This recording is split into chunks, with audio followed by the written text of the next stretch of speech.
Bonjour à tous, on se retrouve aujourd'hui pour cette vidéo et aujourd'hui donc je vais vous parler des BitLoop sur le DDG1000, comment paramétrer et changer tout ça. Mais avant, une petite parenthèse où je vais remercier donc vous savez, j'ai un site Utip, donc vous avez le petit carré ici en haut, vous avez le lien en bas dans les commentaires et donc il suffit, c'est un site participatif gratuit où il suffit de regarder une vidéo et il y a 1 centime d'euro par vidéo regardée qui me reviennent. Et notamment, je vais remercier deux donateurs qui m'ont donné des sous. Donc on a Georges Simon et Prodigy Show.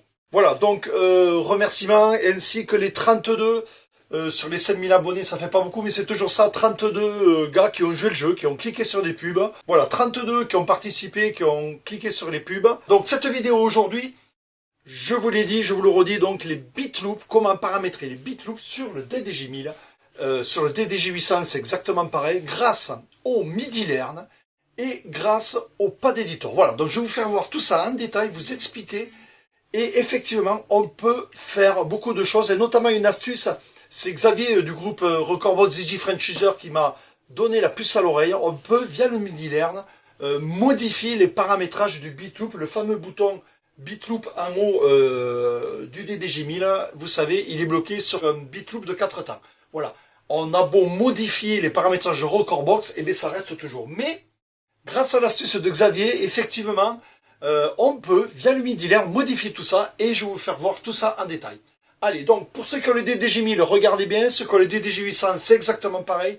Pour tous les autres, ça peut vous donner des idées, car on peut, une des deux modifs se fait via le MIDI-Learn, et ça, le MIDI-Learn, ça marche sur tous les contrôleurs.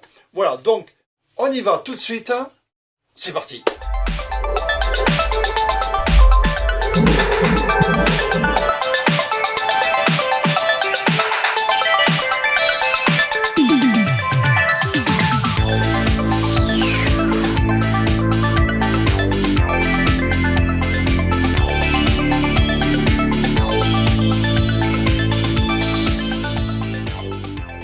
Voilà, donc avant toute modification, effectivement, on va faire des sauvegardes. Donc je vais vous expliquer dans cette vidéo comment changer via le MIDI-Learn et le pad editor. Donc surtout déjà, sauvegarde du MIDI-Learn, vous voyez, vous avez vos paramétrages. Donc si vous n'avez jamais touché au MIDI-Learn, il n'y a aucun problème, vous pouvez faire ce que vous voulez, supprimer, rajouter ce que vous voulez. Si ça marche pas ou s'il y a le moindre problème, vous cliquez sur défaut et vous restaurez les paramétrages d'origine. Si vous avez déjà touché des paramétrages, que vous voulez les garder en sauvegarde au cas où vous vous plantillez, il n'y a pas de problème non plus, vous faites export. Ici, vous marquez ce que vous avez à marquer, donc j'ai mis n'importe quoi sur le bureau et je sauvegarde. Voilà. Donc à partir de là, je peux faire n'importe quelle erreur. Vous voyez, je delete par exemple, je fais une erreur, ça ne marche pas, je me suis trompé. C'est pas grave. Je vais chercher mon fichier, voulez-vous sauvegarder celui-là? Non. Et là, je vais chercher celui que je viens de créer. Je fais Open. Et voilà, il me remet mes paramétrages d'origine. Donc, vous voyez, aucun risque. Vous pouvez faire ce que vous voulez. Et la possibilité de retourner vers ce que vous avez déjà paramétré. Première démonstration, première astuce. Comment changer le paramétrage via MIDI-Learn des BitLoop. Effectivement, comme vous le savez, enfin, surtout vous en êtes aperçu, sur le DDG1000, malgré qu'on change les paramétrages ici, donc contrôleur, deck, je descends, je vais dans les boucles, vous voyez, boucle, auto BitLoop, si je mets boucle 8 temps, malgré tout, je regarde sur mon contrôleur, je reste toujours en 4 temps. Effectivement, sur le bouton, il y a marqué for 4 BitLoop. Donc, c'est fait un peu exprès. Le contrôleur DDG1000 est paramétré de manière à faire les 4 boucles et ensuite on monte ou on descend par ici. Vous voyez, on double, voilà. Mais effectivement, sur tous les autres contrôleurs, on peut paramétrer via les paramétrages de Recordbox. Vous voyez ici, donc si je mets une boucle de 1 temps, quand je clique ici, j'aurai ma boucle de 1 temps. Donc ça, on peut le faire sur le DDG1000 en allant dans le MIDI-Learn et je vais vous faire voir tout ça. Voilà. Donc, l'astuce, elle est où? L'astuce, elle est tout simplement ici. MIDI-Learn, on va dans Deck et on peut regarder en haut, regardez 4 BitLoop. En fait, c'est ce paramétrage-là qui paramètre d'office et systématiquement le DDG 1000 en 4 temps. Voilà, donc vous voyez 4 bit loop la DEC 1, de là je vais vous le faire sur la DEC 2. Donc qu'est-ce qu'il faut faire? Il faut déjà supprimer ce raccourci, autrement je ne pourrai pas le réassigner. Donc je delete ce raccourci, OK. Ensuite je vais créer ici, ajouter, loop, et je rajoute un autoloop. À partir de là, learn pour assigner mon bouton et je vais donc cliquer sur mon bouton ici de la DEC 2. Voilà, vous voyez, il l'a pris. Il l'a pris, il n'y a aucun problème. Je désactive le learn et je le mets en DEC 2. Voilà, vous avez vu. Je vais vous le refaire tout à l'heure pour la DEC 3. Donc à partir de là, regardez bien. J'ai mon morceau qui tourne.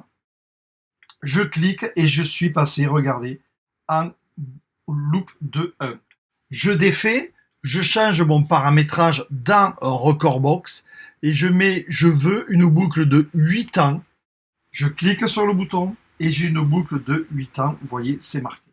Voilà, on va le faire maintenant sur la DEC 3. Donc, je passe ici sur ma DEC 3. Je charge un morceau. J'ai chargé mon morceau, toujours le même. Et là, donc, la manip n'a pas été faite. Vous voyez, je suis toujours avec mon 4 bit loop. Donc, je vais dans mon MIDI Learn,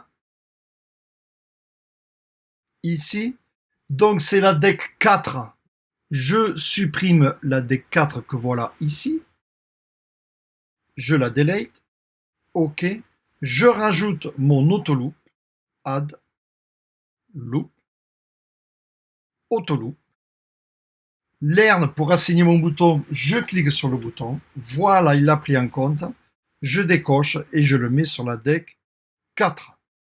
Voilà. Bien sûr, vous pouvez mettre des commentaires si vous le voulez, mais bon, ça, c'est pour affiner la chose. Donc, on regarde bien. J'étais tout à l'heure avec mes bit loop de 4. Le logiciel est paramétré sur 8 et comme vous pouvez le voir, maintenant, je suis bien à 8. Je rechange mon paramétrage, regardez, sur mon paramétrage général Autobit Loop, je veux le mettre à, par exemple, 16 temps. Regardez, hop, 16 temps. Voilà. Donc, on est bien en paramétrage avec le logiciel Recordbox. C'est quand même, je trouve, effectivement, plus pratique de bosser comme ça. Voilà, ça, c'est la première astuce. Donc, bien sûr, à faire sur toutes les decks. Donc, vous supprimez la 4 bit loop de la 1 et de la 3 et vous faites la même manip, tout simplement.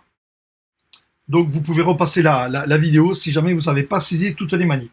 Maintenant, deuxième astuce, on va essayer de travailler sur les pads. Effectivement, sur les pads, on peut faire aussi des modifications. Là, je suis sur mes pads de la DEC de droite. Donc, qu'est-ce qui se passe? Si je clique ici, je passe sur mes beat jump. C'est moyennement pratique, on s'en sert pas trop, effectivement. Alors, on peut passer sur les beat loop, vous voyez, c'est marqué dessous. Donc, on fait Shift, beat jump.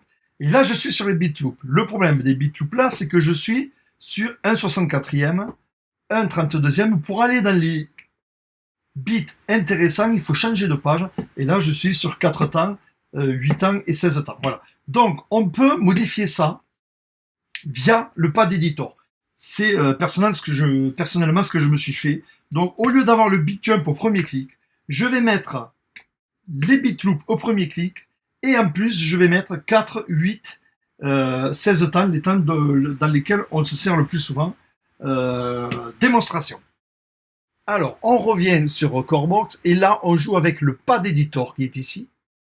Pad editor. Et vous voyez donc que la première ligne est en beat jump et la deuxième ligne, donc, où on accède via le shift, est en beat loop. Donc, mon beat jump, je vais le mettre en deuxième ligne. Je vais quand même le garder. On ne sait jamais, ça peut toujours être intéressant. Donc, regardez bien. Shift, beat jump. J'ai mon beat jump ici. Donc, ma modif a bien marché. Maintenant, je veux paramétrer mon premier accès bouton en beat loop. Donc, qu'est-ce que je fais? Je clique ici. Je vais dans User. À partir d'ici, je vais ici et je fais beat loop. Et là, comme vous pouvez le voir, je viens de créer ma page beat loop, effectivement, mais avec les temps de paramétrage d'office. Donc, moi, qu'est-ce que je fais? Ben, je vais changer. Je veux mes beat loop commencer par le 4 temps. Ensuite, le 8 temps. Ensuite, le 16 temps. Pourquoi? Parce que c'est ce qu'on se sert le plus souvent, on va dire. Hein. Et ensuite, le 32. Voilà, déjà là, c'est pas mal. Et à la rigueur, ici, je vais peut-être rester sur ces temps-là. Et bien sûr, vous pouvez mettre ce que vous voulez. Mais j'ai vu sur le groupe Record DJ French User des gars qui se plaignaient. Effectivement, en fait, qu'est-ce qu'ils faisaient? Ils faisaient juste ça. Et ils mettaient le beat loop à la place. Alors effectivement, ça marche, mais on ne peut pas choisir les temps. Là, vous voyez, j'ai choisi mes temps grâce au pad editor en prenant le user 1. Donc, qu'est-ce qui se passe? Regardez bien. J'ai mon morceau qui tourne. J'enlève mon beat loop là-haut. Je clique sur le beat jump, premier clic sur mon pad, et je suis bien sur le beat loop. Donc déjà, ça marche. Et là, si je clique là, j'ai mon 4 temps. Je clique là, j'ai mon 8 temps, mon 16 temps, mon 32, et les 1/4, ceux qui sont paramétrés d'origine. Vous voyez? Ensuite, bien sûr, je peux aller à ma deuxième page et je retrouve mes 4 temps parce que je ne les ai pas changés.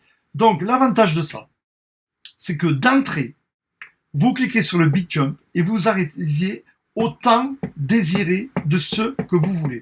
Vous voyez? Donc, voilà les deux astuces pour le DDG 1000 grâce au PadFX, grâce au MIDI Learn pour changer vos beat loops. Alors, bien sûr, tout ce qui est MIDI Learn, ça marche sur tous les contrôleurs, il n'y a aucun problème, hein, il suffit d'aller fouiller dans le MIDI Learn. Mais le PadFX, ça n'existe pas encore sur tous les contrôleurs. C'est un peu spécifique au DDG 1000 et DDG 800. Pour tout ce qui est du MIDI Learn, vous pouvez le jouer partout. Vous pouvez modifier partout vos paramétrages. Donc, petit rappel rapidement, je me retrouve avec mes beat loops en cliquant là-haut, suivant le paramétrage dans Recordbox. Vous voyez, là, je l'ai mis en 16 temps. Je veux le mettre en 4 temps. Je clique, regardez, je suis en 4 temps. Vous voyez. Et donc, via les pad editor, au lieu du beat jump, j'ai mis les beat loops, j'y suis directement, j'ai changé mes temps, et là, regardez, je suis en 4 temps, en 8 temps, en 16 temps, voilà. Donc, repassez la vidéo calmement, vous allez voir, on m'a reproché dans mes vidéos de trop me répéter, donc là, j'arrête là, je répète pas la manip, repassez la vidéo, et vous allez voir donc ces deux grosses astuces pour paramétrer ces beat loops comme il faut, mais vraiment comme vous le voulez sur votre DDG 1000. Et DDG 800, ça va être le même truc, c'est sûr. Voilà, donc vous avez vu ces deux modifs via MIDI Learn, via le pad editor. Et donc maintenant, vous pouvez voir que c'est vraiment très pratique. Surtout le pad editor, on peut faire plein de trucs. Vous l'avez vu dans la vidéo. Voilà, le MIDI Learn, je vous rappelle, ça marche sur tous les contrôleurs. Donc vous pouvez essayer, aucun risque. Vous pouvez restaurer, comme vous l'avez vu en début de la vidéo. Donc vous pouvez y aller, amusez-vous. On a le temps, on est tous enfermés chez nous en ce moment. Donc profitez de ce temps libre. Voilà, je vous remercie. Donc n'oubliez pas de cliquer sur le pouce, bien sûr. Mon petit Utip, n'oubliez pas, je vous rappelle, les deux donateurs, donc Georges Simon qui m'a donné et Prodigy Show qui ont donné tous les deux. Donc je ne peux que vous motiver. Le petit pouce bleu, partagez la vidéo et on se retrouve très bientôt. Merci.